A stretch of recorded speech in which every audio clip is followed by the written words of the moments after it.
If you have an iPhone and use it to create content, you absolutely need to watch this video.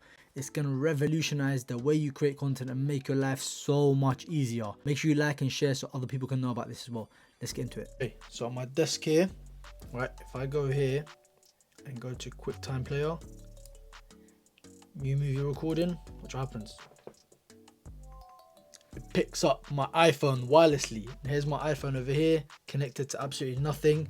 It picks it up to the laptop. Like, people pay thousands of pounds, thousands of dollars, yeah, to see themselves on a larger screen here, or to make sure they're in focus or whatever. This is all happening wirelessly. Best thing of all, I can literally start recording and stop recording. I can hear myself, how I'm sounding.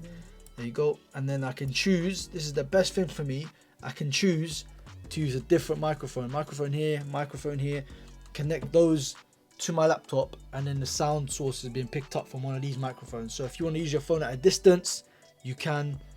So sick.